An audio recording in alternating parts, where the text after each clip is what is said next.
Jeffrey Robertson, who has a very strong history of human rights cases. A veteran left-wing politician, British politician called Tony Benn, has turned up as part of the team supporting him, as well as all the celebrities we've seen over time, Jemima Khan, Bianca Jagger, these sorts of people. And so, you know, there's a lot of people behind him. He had a big grin on his face when he walked in.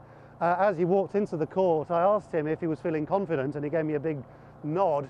And so I think in some ways they're actually hoping that they might get the whole thing thrown out by the end of Tuesday. Yeah, I just had a very, very quick look through the 35 pages or so of the defence, and one of the points towards the end is that they're worried that if he is extradited to Sweden, he will then be taken over to the United States, and they're saying that, you know, there is a fair chance he might even end up in Guantanamo Bay. Well, yeah, and in fairness, the Swedish prosecutors have denied that. They say if he goes to Sweden, it doesn't automatically follow at all, that there'd be more chance of him going to America compared to if he stayed here, even if the charges were all dropped against him, or the accusations were dropped and he wasn't extradited. Is by no means clear whether the Americans couldn't try to do the same sort of rendition from here as from Sweden. But he's always said that he wasn't anything like as bothered by these allegations in Sweden as by these people in America, some of whom have mentioned Guantanamo, and some have said he should be executed. It's a two-day hearing. By the end of Tuesday, the judge will have made a decision. He doesn't actually have to say at the end of Tuesday what his decision is, and he might do something called reserving judgment and have a think about it and then give an answer as to whether he should be extradited a bit later on. Even if he decides to extradite him, though, Assange can then appeal against that, and that appeal would have to be heard within 40 days. And if the appeal decides that he should still be extradited, in theoretical terms, he could take it to the British Supreme Court as well. And so it's one of these extraordinarily protracted things. And I mean, you can see these gigantic banks of cameras here from all over the world's media. Clearly, the whole thing, in some ways, is turning into something of a circus, not least because it's very clear now what the allegations against Assange are. Some of the two women at the middle of this, at least one of them has said what Assange is alleged to have done. And quite apart from anything else, now that that's known, there's a bigger question as well as to whether he'd receive anything like a fair trial in Sweden were he ever to be charged. And so, you know, a cynic might say there's a level of farce developing around this. Lawrence Lee there. Now we'll have an update on Egypt coming up after the break, and other news including caught in the crossfire. Villagers from a disputed border region flee as Thai and Cambodian forces clash for a fourth day. Plus, thousands of riot police patrol Bangladesh as the country is brought to a standstill by a nationwide strike.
As Washington's allies stumble,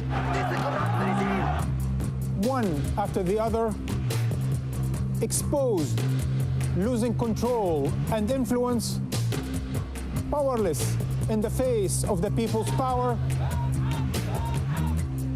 we ask, is this the dawn of a new Middle East?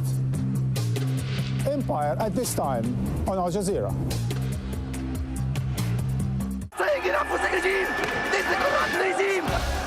A popular uprising that shook the country to its core. A defiant president under siege from his people. As the protesters took charge of the streets, we look back at the events that are changing Egypt. I will stay on the air if I can until the police come in a special program, Al Jazeera gives you a day-by-day account from those that witnessed them firsthand. Egypt burning, at this time on Al Jazeera.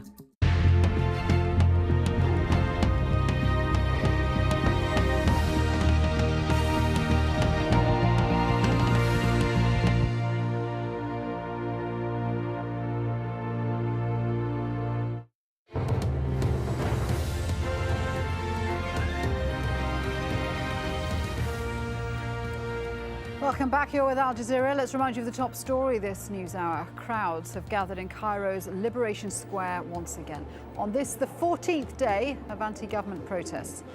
They're marking the death of journalist Ahmed Mahmoud with a symbolic funeral procession. He was an Egyptian journalist who worked for the Al Ahram newspaper. He was shot taking a photograph from a balcony during the protests. The opposition group, the Muslim Brotherhood, has told Al Jazeera it's reviewing its decision to take part in talks with the government.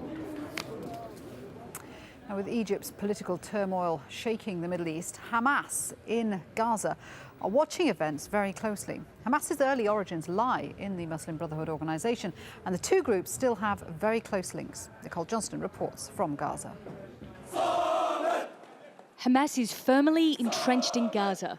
It's been in power here for 4 years, and it alone is in charge of the street. Hamas is an offshoot of the Muslim Brotherhood. That's Egypt's banned opposition group. So it could benefit a great deal if the Muslim Brotherhood becomes a rising political force in Egypt. I would imagine that the benefits will be putting a total end to the siege on the Gaza Strip from the Egyptian side, where Palestinian freedom of movement through Rafah will be extended. Hamas has not come out and said that President Hosni Mubarak should step down. It's been careful not to take a position for or against him, but it is closely watching the role of the Muslim Brotherhood. They're going to be part of the political landscape in Egypt, but I don't think they're going to be accepted as the sole dominant party that will take over the Mubarak regime. Last week, Hamas arrested anti-Mubarak protesters in Gaza. They put me in one of the rooms, they closed the door, just me, and they hit me in my head, in my face, and they said we didn't take decision to support this revolution from Gaza. Then a couple of days later, Hamas changed its mind and decided it would allow people to demonstrate against Mubarak. Now, Hamas does not want to interfere at this moment and back either side over the other, even though deep in their heart, I know they are happy for the mass protest in Egypt against the Mubarak regime. Gaza and Egypt are linked not only by a border, but also by a party. Here, Hamas has prevailed, while in Egypt, its founder, the Muslim Brotherhood, may be waiting to do the same. Nicole Johnston, Al Jazeera, Gaza. Now, the Cambodian government says heavy shelling by the Thai army has caused part of an 11th century temple to collapse. Fighting over the past 4 days has forced thousands of Thai villagers to flee the disputed border region. Our correspondent Wayne Hay has been following developments from the Thai side of the border and joins us on the line from there. Wayne, I thought both sides were trying to end this dispute. What's the latest where you are?